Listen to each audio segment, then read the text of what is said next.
Okay. Can you hear me all right? My clock says 4 o'clock, so I think I'm going to go ahead and begin.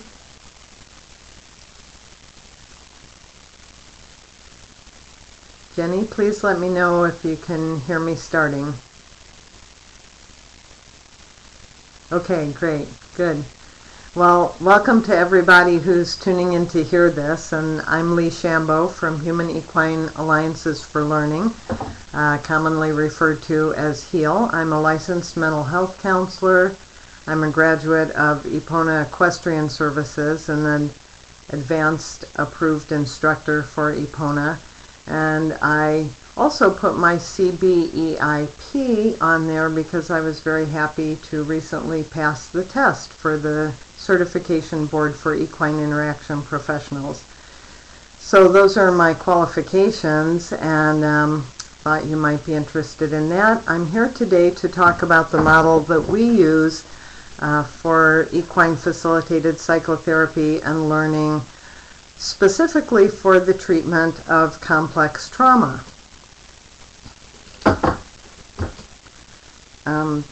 David, my bullet points aren't coming up. Stop podcasting. David, get Ricky up here. I'm sorry, oh, there we go. Okay, it just started. That's good. I'm not sure what got it going. One thing I wanted to say first is that we serve a really wide variety of ages and client types here at HEAL.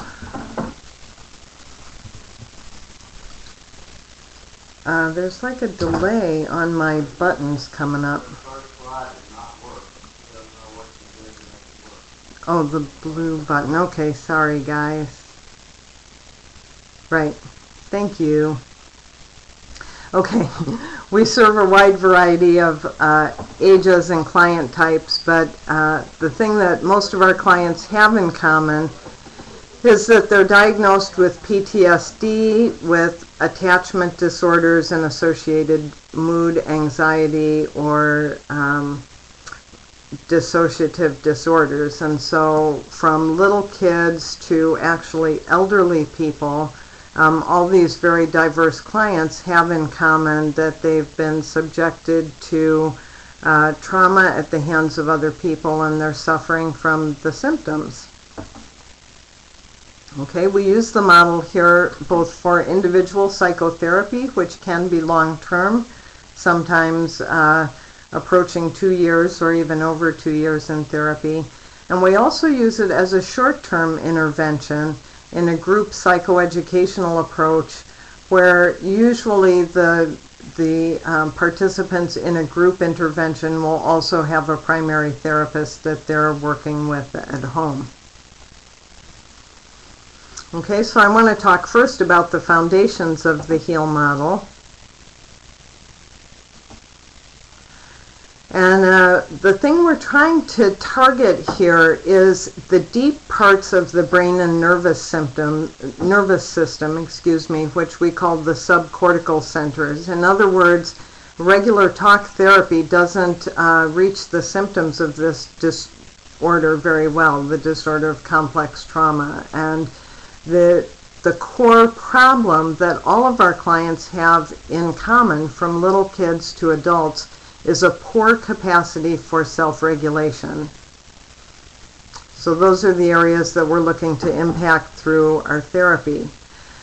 One thing that characterizes our method and is really foundational is that we really regard the horse as a partner to the human therapist, and the therapist actually relies on the horse's social and emotional instincts, which actually we have found to be keener and more accurate than those of the trained human therapist. We use 6 keys to help us explore with clients the core affective dimensions, or that means the core emotional dimensions within a real relationship, a naturally developing relationship with the horse. I want to tell you for a minute, for those of you who don't know, about the criteria for PTSD and how it's diagnosed and sort of what the symptoms look like. This is from the Diagnostic and Statistical Manual used by therapists. And of course, it begins with a traumatic event, which may actually be a near-death type of experience or a life-threatening experience, or it may just seem that way. So something that legitimately causes the person to think that they're at high risk of death or injury, and basically that experience causes very intense fear, helplessness, or terror, and it leaves the nervous system with certain symptoms. So in these three categories. First of all, that the person persistently re-experiences the trauma. So one thing that almost all of us have experienced, if we've had an experience that's mildly traumatic, like an injury where we cut our hand and have a lot of blood, and later on when we think of that event, our stomach kind of lurches. This gives us an idea of the type of symptom that's experienced by trauma survivors. Only in the trauma survivor, this is multiplied probably by 1,000, and it comes up perhaps many times in a day. So these might include flashbacks, nightmares, or intrusive thoughts or memories of it that cannot be controlled. In an attempt to control this, usually, the person goes into avoidance behaviors or numbing their nervous system in an attempt to suppress the intensity of these impressions. And so this could be dissociation, or kind of checking out of the body, checking out of the self, maybe co-occurring with substance abuse. And it may just look like depression, that the person just kind of gets exhausted from these types of symptoms. And so they go into a slump, and it really is a despair. When they're not in despair, another really common symptom is this persistently increased hyperarousal, sometimes referred to as hypervigilance, sometimes diagnosed as other anxiety orders, generalized anxiety disorders, or agoraphobia, being reluctant to go out, and excessive reactivity, often seen in startle responses to almost anything, freezing up, a deer in the headlights look. So these three categories of symptoms are things that almost every trauma survivor will be experiencing, and when these do not go away with time after a traumatic experience, in fact they may even become more intense, then we call it post-traumatic stress disorder.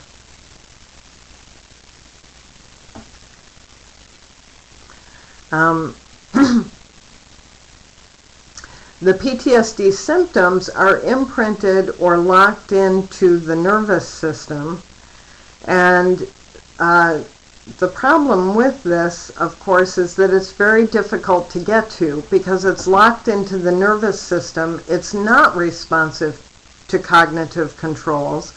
And so telling people to get over it, doing talk therapy with people is often not effective. And the person can learn about a lot of different strategies, but unless they can practice those experientially, then the strategies tend to be ineffective. Another problem with the symptomology is that the client can be easily re-traumatized, and something that really is benign can trigger a full-blown flashback. So one of the classic images is that the image of a war veteran hearing a car backfire and he dives for cover. So that's re-traumatization every time that happens. And sometimes this can actually happen with the horses too. So a horse that's acting mildly aggressive can actually trigger a full-blown flashback for some survivors of trauma.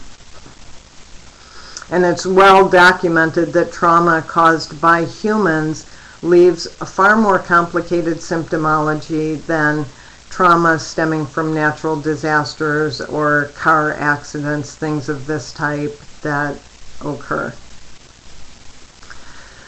When we use the term complex trauma, we're really referring to certain types of traumatic experiences, and the things that make trauma complicated are the age when the trauma occurred.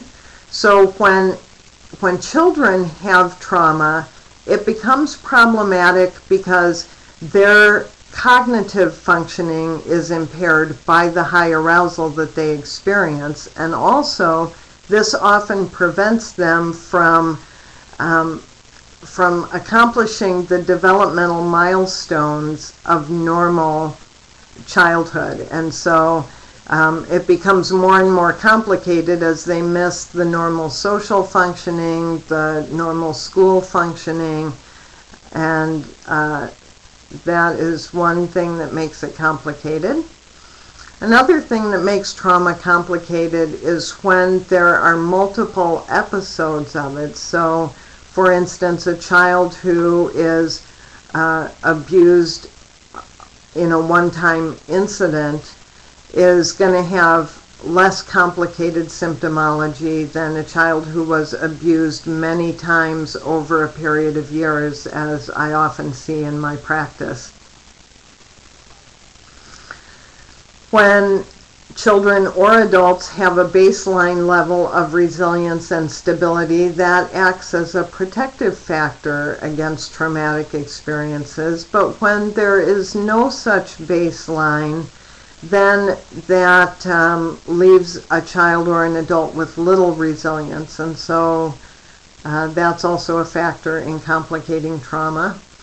And the response of important attachment figures, the parents or other significant adults, the aftermath of the trauma, can often be even more traumatic than the incident itself. So, for instance, one of the common scenarios here is that experiences of sexual abuse, sometimes when these are revealed to the caretaker, the child is not believed, or the child is told to get over it, and so that definitely complicates the traumatic picture.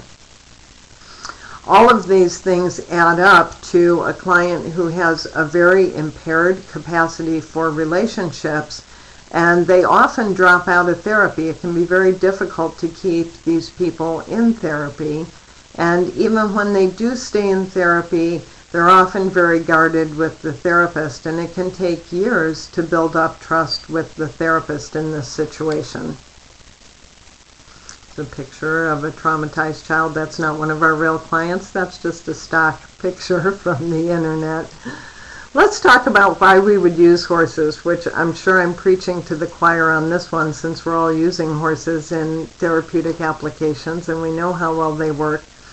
But, you know, horses actually have an instinct to regulate each other's feelings. And this is a characteristic of highly social mammals, that we actually need the bonds with others in order to sort out and know how we feel and to help heal our emotions. Now, in the horse world, there's a lot of attention paid to the so-called pecking order within a herd. But actually, what is far too often overlooked is that horses have a very rich and complicated set of emotional feelings similar to human compassion for each other's feelings, similar to human friendships. And so there are a lot of regulating, soothing feelings that really are more the basis of the herd bond than the so-called pecking order. We all know that horses don't judge or advise us. In fact, they can't do that. But what they do is they sense and respond to each other and to the humans that they accept as part of the herd. And so these interactions with the horse can be soothing and regulating for the humans who take part in them, and they create new and very vivid neural pathways, which sometimes are brand new for the clients that we serve. To have the horse respond to them in a compassionate and caring way is sometimes a new experience for these clients. Or I often say this too, it's an experience that they cannot accept from humans, but that they are able to accept from a horse. And then as the therapist, I will try to help them build that bridge to the human world once they know what accepting that regulation feels like. So we're going to talk a lot in this presentation about the concept of emotional regulation. What horses and humans have in common, at first you might think not very much, but actually there is a lot. And one of my favorite authors, Jaak Panksepp at the University of Washington, has shown that animals and humans actually do experience the same emotions. They have the same neural structures for emotion. They have the same neurotransmitters and chemical carriers of emotion. And so, and these are the same for animals and humans in the subcortical levels of the brain. The main thing that makes humans different is that they have a very large prefrontal cortex that gives us this level of abstraction that animals don't have. But emotionally, we're really quite similar. And the so-called highly social mammals, which includes horses, they also share similarities in social structures having to do with community and socialization. And so this is what enables mammal-to-mammal emotional communication, just like we have with our dogs and cats, and we know that they pick up our emotions, and we also know that we can understand their emotions. No surprise to any of you who are animal lovers, as I'm sure most of us are attending this presentation. And then horses speak kind of a unique language that has more to do with space and boundaries than it does with rough and tumble play and jumping on each other and stuff like that. So that's very useful in therapy as well. It sort of gives a level of respect to the relationship that I think is quite unique among our animal companions, and so that is helpful to us in therapy as well.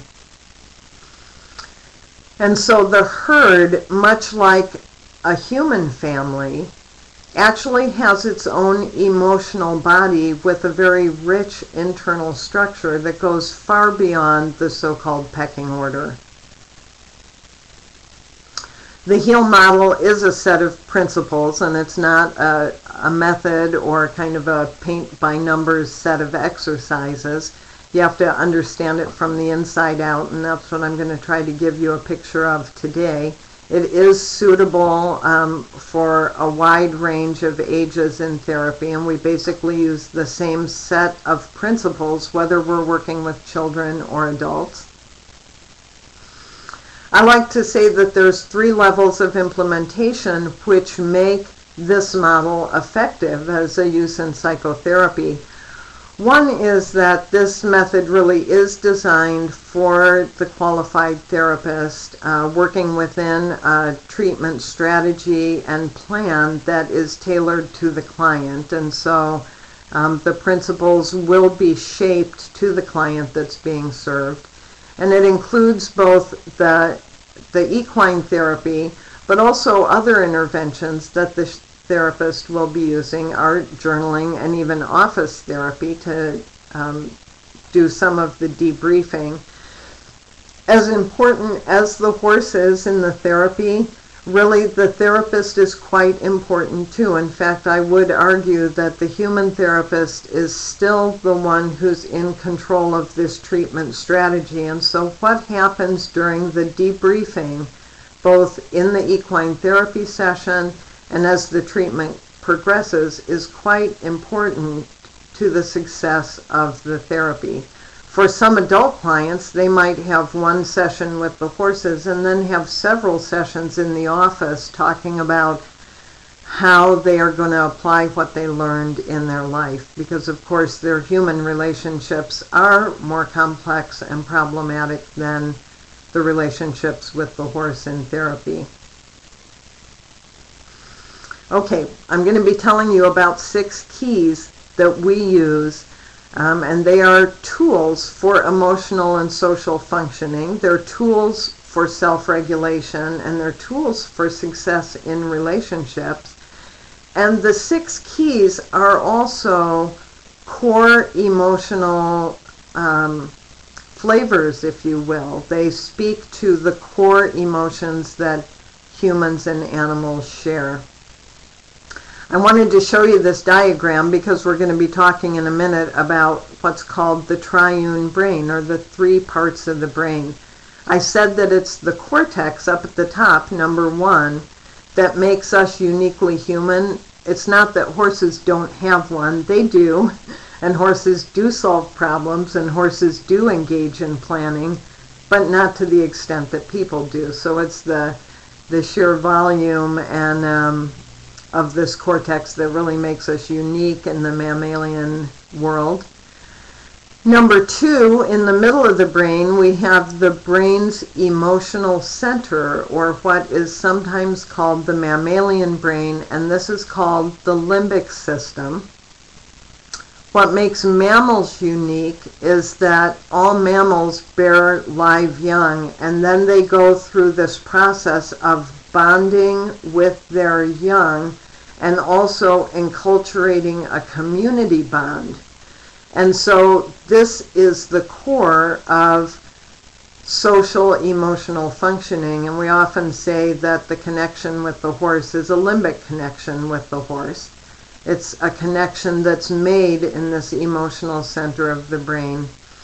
And then I also am going to be talking about the brain stem. The cerebellum and the brain stem are the most primitive parts of the brain, often referred to as the mammalian brain, or I'm sorry, the reptilian brain. The brain stem is often referred to as the reptilian brain because of its primitive nature and the way that it keeps our most important physiological functions going, our heart rate, for instance, and even our being conscious, our awareness. It's whether we are conscious at all has to do with the brain stem.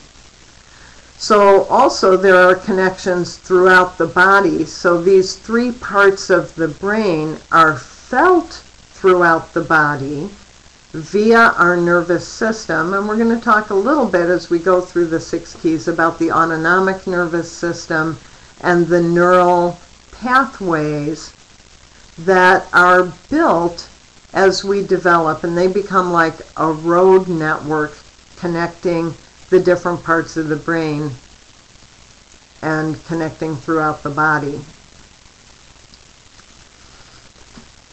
So there's the triune brain, and we have the brain and body neural pathways that are conditioned over a lifetime of experience.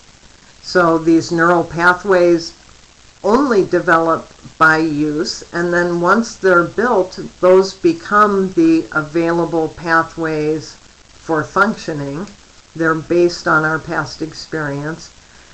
The autonomic nervous system contains our abilities for social engagement, and so in highly social mammals, the autonomic nervous system causes behaviors that are sort of attempts to connect with those in our social support group. And one phrase you might hear me use today is about bottom-up versus top-down processing. It's important to understand this if you want to understand the symptomology of trauma, because trauma symptoms overtake the person in a very fast bottom-up process. When they sense something that reminds them of a past trauma, their nervous system goes on high alert, it goes on alarm, all of the sirens go off, and this happens very fast before the cortex can even catch up. So trying to teach the person conscious strategies that they're going to use for overcoming this system, these symptoms, is going to be almost impossible in real use. I said that the 6 keys pointed to the core emotional systems in the brain, and Panksepp and also one of our heroes here, Temple Grandin, has called these the blue ribbon emotions. These are the core emotions like fear, panic, rage, that we share with all mammals, and they start in the lower centers of the brain. But they are unified action systems that help to organize the whole organism in order to respond to its environment. So fear organizes the whole mind-body system to escape. Rage organizes the whole body system to fight. And these lower centers of the brain, the subcortical centers, are the centers that have been impacted by trauma. So what we try to create with the horses is emotional healing that occurs in a 3-stage process. This actually, I want you all to know that there are references on the last slide that I'll leave up, and so you can always access these references. And this 3-stage process is very well described in a book called A General Theory of Love, which is in the references. One thing is that the emotional healing has to happen in a relationship, and it has to happen in a relationship where 2 beings are attuned to each other. So this is hopefully why someone comes to a therapist, but someone who doesn't really trust humans isn't going to trust a human therapist, of course, but sometimes they can feel more attunement with a horse or an animal than they actually do with other humans. And you'll see that this is a 2-way street, and that the horses often attune to a particular person with a healing impulse. And so when the clients come out to our place, you'll often see that the horse chooses which client they want to work with, as well as the person having some feelings about which horse they want to work with. Within this relationship, when the 2 beings are attuned to each other, then certain things can be experienced, like the reassurance of someone else seeing your point of view, of understanding your point of view, knowing that you can count on that person to adjust their behavior in order to be acceptable to you, in order to work things out.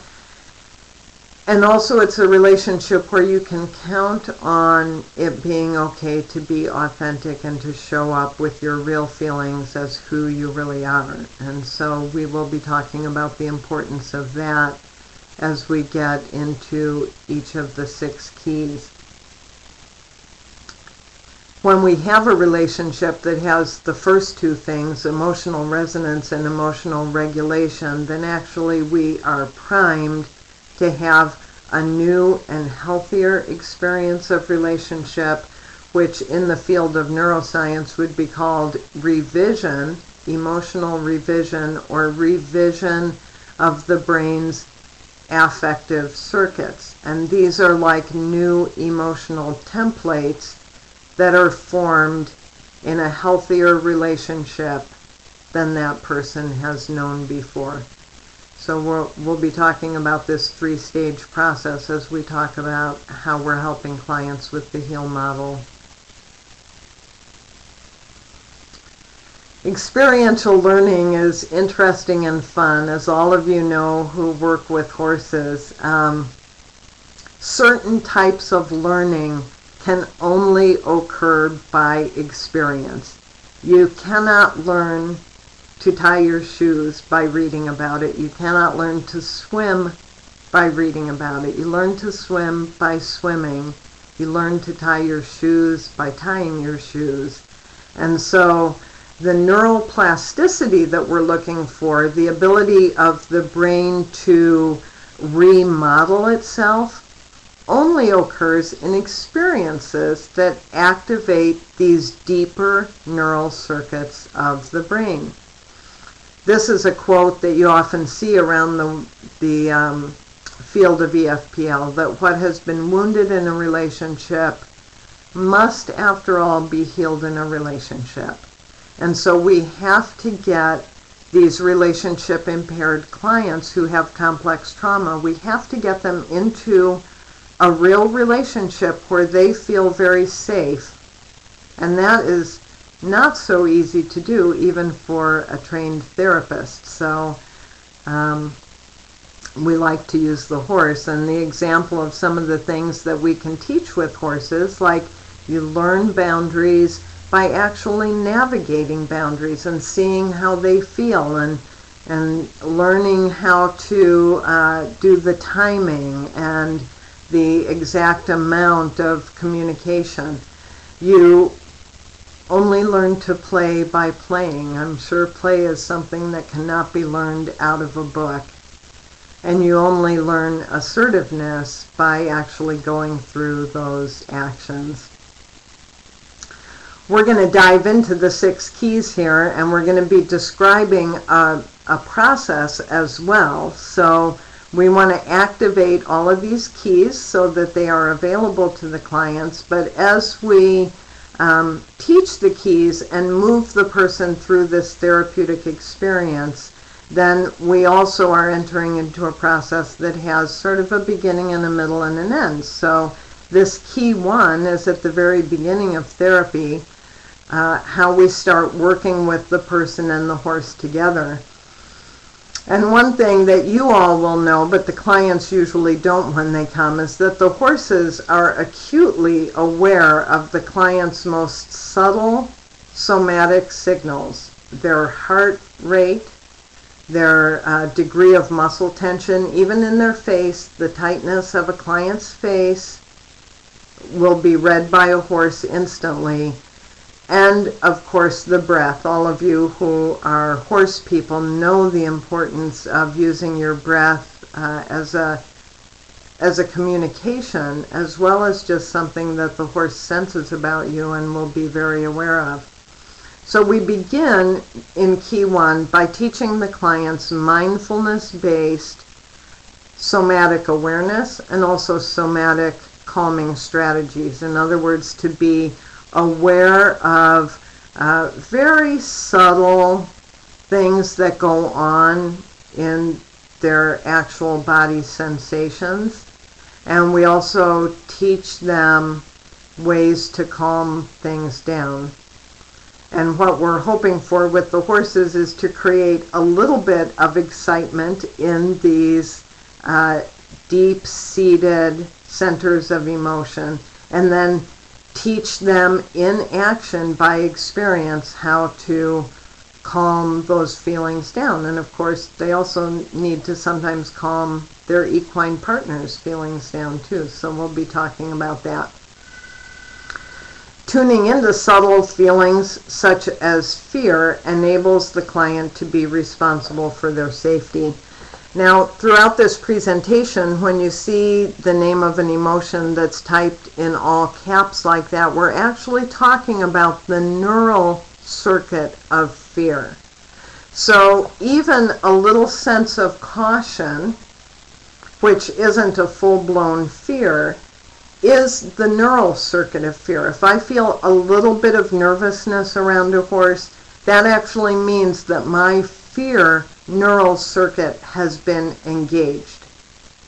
And when I listen to that fear, it enables me to be responsible for decisions having to do with my safety. So we teach the client to tune into those subtle feelings in themselves. We also teach them to tune into the horse when the horse is just a little bit nervous or afraid. And in that way, we can make decisions that help create safety for both the person and the horse, And we can proceed slowly in this fashion to build a relationship that feels very safe to both parties. This is a really important key, and for some clients we might spend many sessions exploring this key, because sometimes here at HEAL we call key 1 body-centered awareness. We call it the master key, because successful use of all the other keys depends on key 1. And we'll always be asking the client to go back to that body-centered awareness so that they can be in control of the decisions that have to do with their safety. I'll illustrate each key by giving you a picture, or in this case 2 pictures.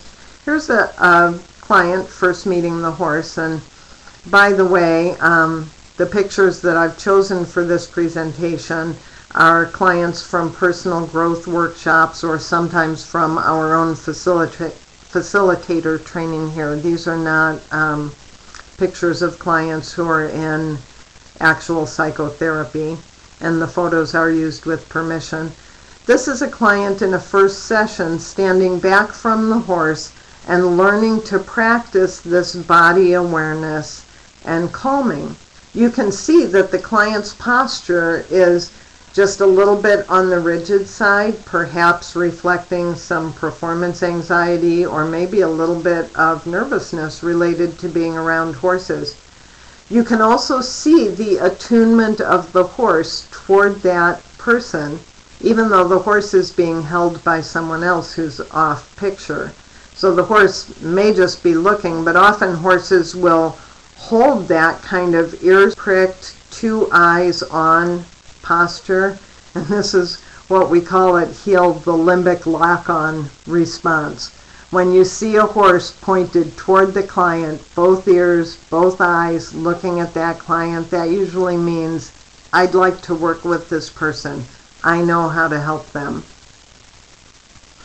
Here's another picture from an early session, the beginning of a personal growth workshop.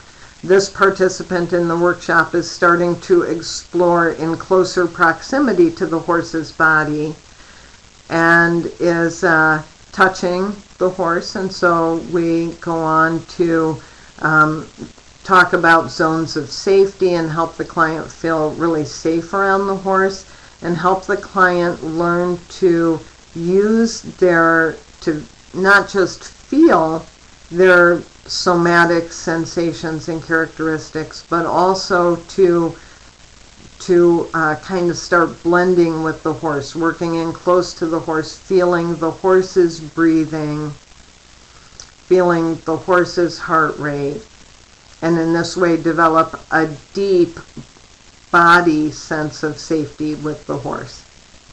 I'm going to move along fairly quickly here to key 2 is about boundaries, and actually the neural circuit that we talk about with boundaries is called the rage circuit.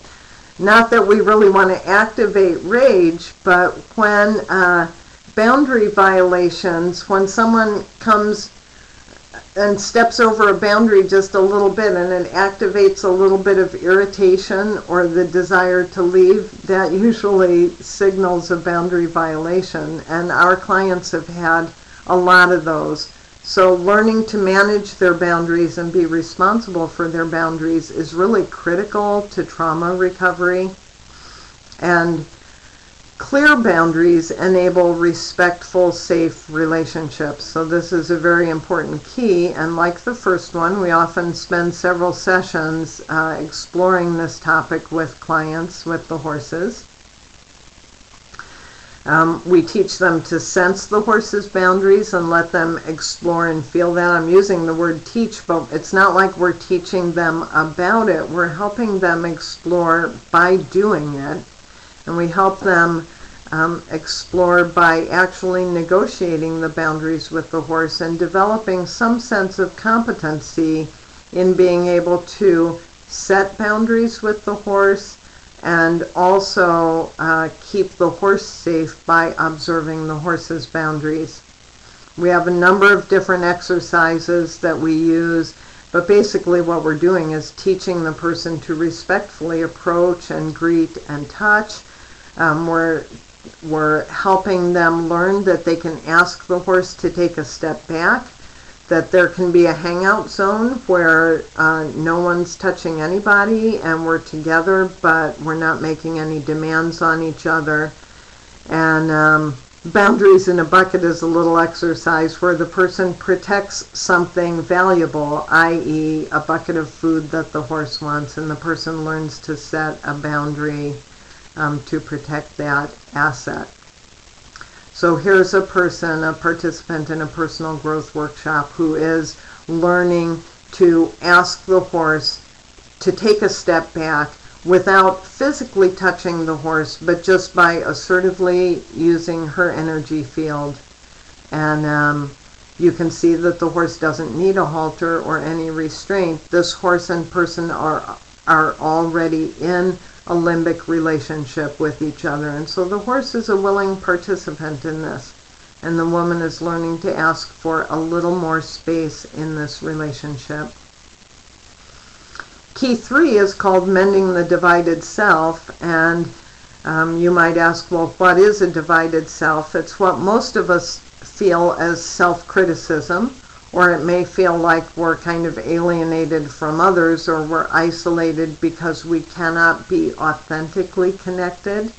We feel like the price of acceptance is to sort of fake it and be what other people want us to be. This is the brain's panic circuit, which is separation anxiety, something that we see in the horses pretty frequently when they are asked to leave the herd. We bring up this separation anxiety in the person in open-ended reflective sessions, which often cause them to feel vulnerable, which allow them to experience some of their feelings in a rather, just open-ended environment. You'll understand a little bit more when you see the picture I'm about to show. And we also like them to learn to soothe the anxious horse. So another type of exercise that's a little bit more structured than the reflective sessions would be for them just to lead the horse down the road away from the herd buddies, and the horse will become a little bit anxious, and then the person learns to breathe the horse down, to use their breath and their ability to be centered and calm to help the horse feel calm. And this practice enables this process of rewriting the neural pathways of high arousal, again helping them learn to calm themselves. Here's a picture actually of a reflective session. And you'll notice that the gate is open. The participant actually opened the gate after he felt like the horse did not want to be with him. So this is the kind of anxiety that can come up in an open-ended session where nothing very structured is happening with the horse. But the horse and the person are there, and because the horse hadn't approached him, he felt like the horse would rather be somewhere else. I suggested that he open the gate, but you'll see that the horse is still limbically connected to him. And actually, as he opened his hands like this and he took a few steps backwards, that horse ended up coming to him, which was a new and healing neural pathway for that person. With key 4, we're now kind of solidly in the middle of the therapeutic process, and this is where things begin to look a little bit more like traditional horsemanship, because we now have, the person has the skill set to do active exercises that integrate the skills that they've already been practicing, and these can be quite cathartic experiences. For instance, we do a lot of join-up work on the ground. And then this may be the stage also where some clients begin doing ridden work with the horse too. We like to keep this neural circuit organized around the emotion of play rather than making it work for the horse. And so we like to have A relationship with the horse where the horse is a voluntary participant who doesn't leave when the gate is open, if I can use that metaphor. And the play, we teach certain principles of play that just really do make it different than many types of traditional horsemanship. I'll just leave it there. But in any case, these are the types of exercises that depend on clear and congruent requests for the horse, and also listening, mutual regulation so that the person listens to the horse as well as the horse listening to the person, and successful interdependency. Clients learn to negotiate tasks and negotiate partnerships, and they also learn to repair the relationship when a misunderstanding has occurred. So they learn to preserve and strengthen this limbic bond between the horse and the person. Here's an example of an active session. If I remember right, what has happened here was that the person asked the horse to go, and the horse got a little nervous and started trotting around very fast. And so the person let go the lunging whip and just started moving with the horse and aligning herself with the horse until the horse became more aware of their alignment and togetherness. And then they just had this lovely session of play, which the energy of that is captured in this picture. Key 5 we call new pathways in practice, and it's actually, the neural circuit is called seeking, and I don't think that many of us, when we think of emotions, we don't often think of seeking as an emotion, but it is one of the most important neural circuits, and I'm sure that many of you who are listening feel like it's seeking. That seeking impulse is what brought you to the field of equine therapy. One thing interesting about the horsemanship aspect is that when the horse and the person are in this seeking neural circuit together, dominance becomes completely irrelevant. And in fact, they are in mutual aid to each other. They are discovering something together.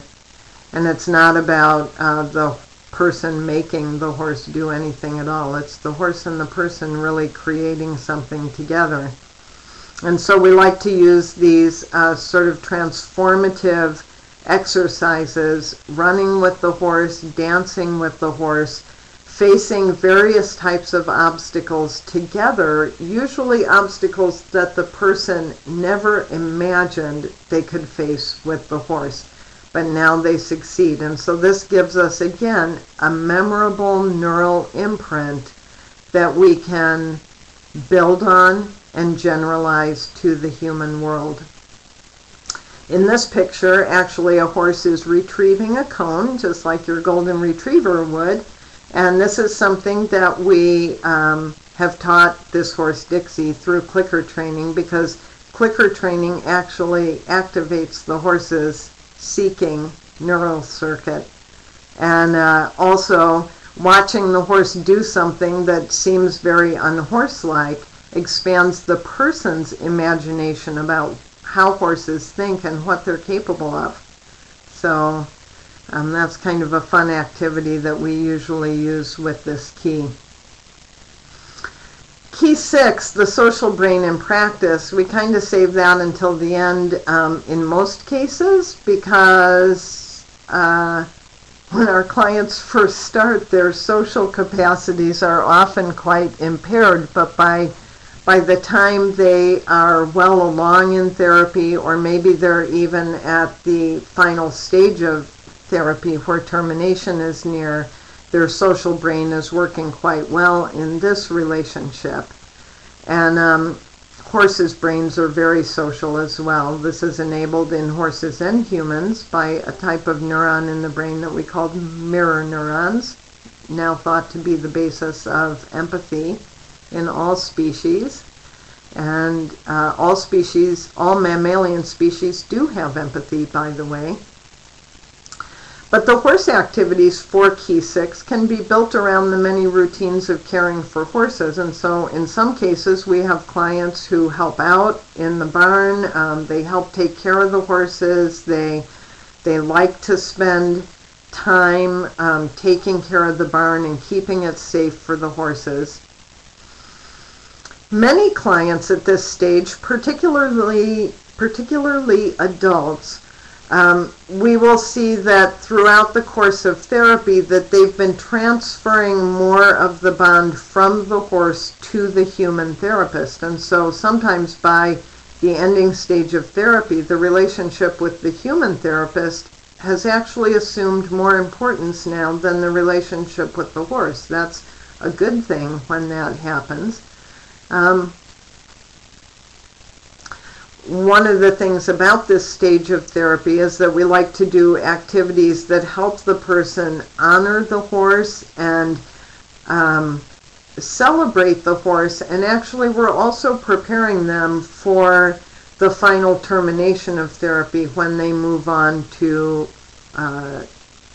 human relationships and hopefully leave therapy feeling much more competent and rich in skills for human relationships. In all those ways, the horses give the therapist and the client so many opportunities to explore the dynamics of caring and committed relationships. And so where in some models of equine therapy they say that a bond with the horse is not important, actually at HEAL we feel like the bond with the horse is a central part of the therapy. But it's not just a sentimental bond, it's a practical bond of energy and attention that the person has learned to build with the horse, and they have found ways that they can also use the same steps to build productive bonds with other people.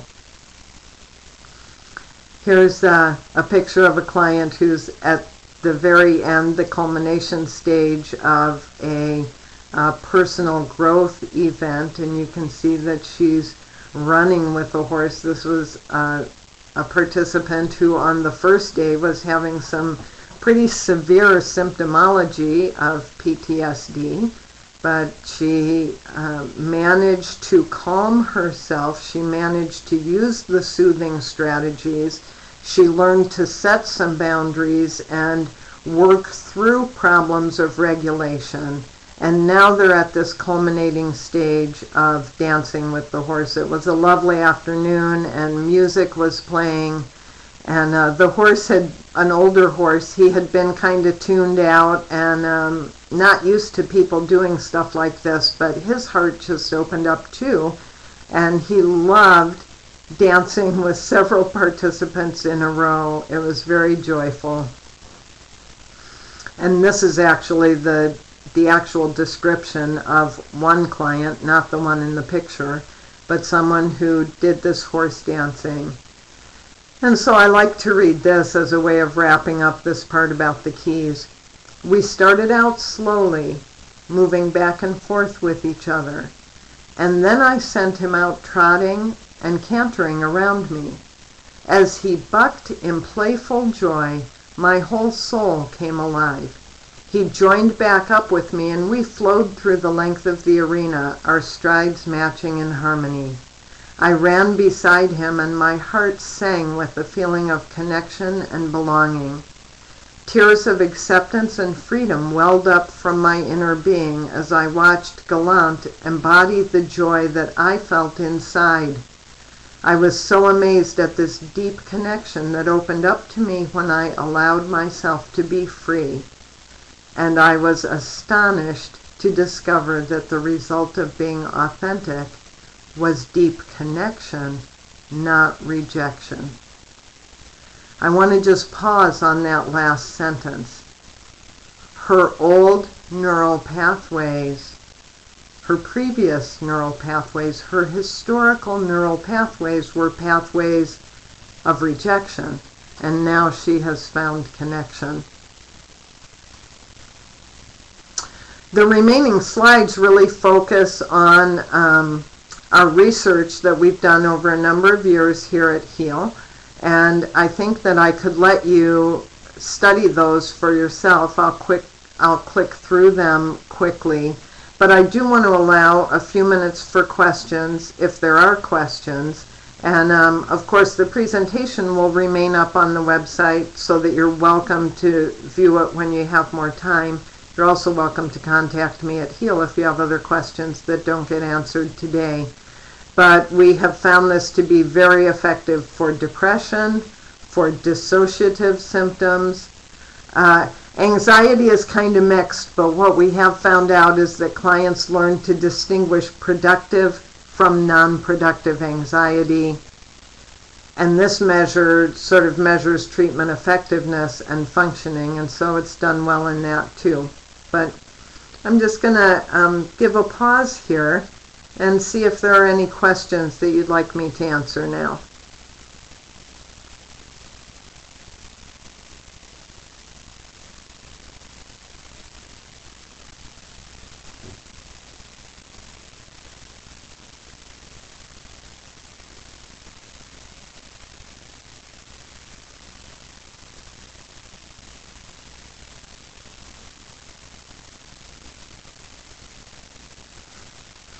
The email address, type in here.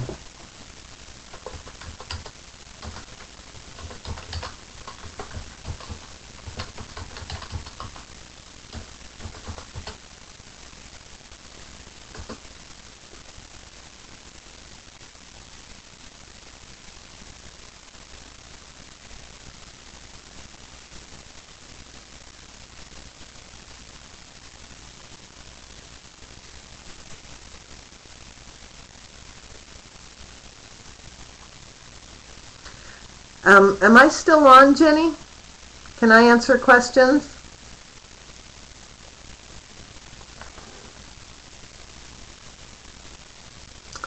I'd like to answer the first question. Good, thank you. The difference between learning and psychotherapy is a really good question. And actually, when I said that we do it both in individual psychotherapy governed by a treatment plan that I did with the client versus the shorter term groups where clients are referred to us, but they have a different therapist. Actually, that group technically is a learning intervention. I am not responsible for the client's treatment plan or for their ongoing therapy. We just provide this experience for their learning, and they go back and process some of it with another therapist who is their primary therapist.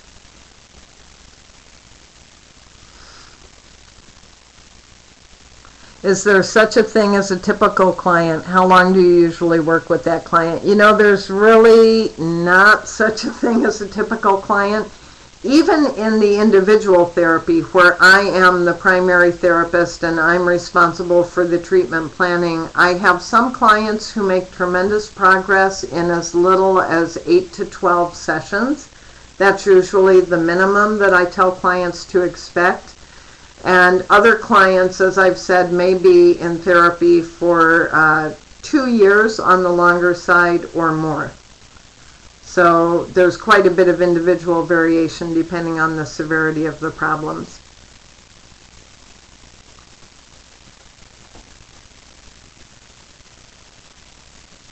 Yes, the research studies, in addition to being on our slides here that you can look at in more detail after we're done, you can also go to our website and you can find where you can get the complete write-ups for them. And 2 of mine have been published in the Scientific and Educational Journal for Therapeutic Riding.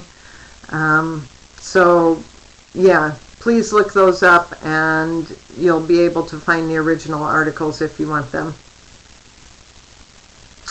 And thank you guys for the compliments on the book. I really appreciate that a lot. It's been fun.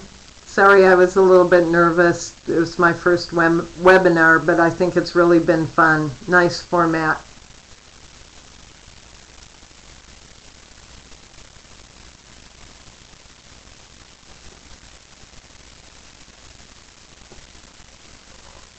good. Thank you.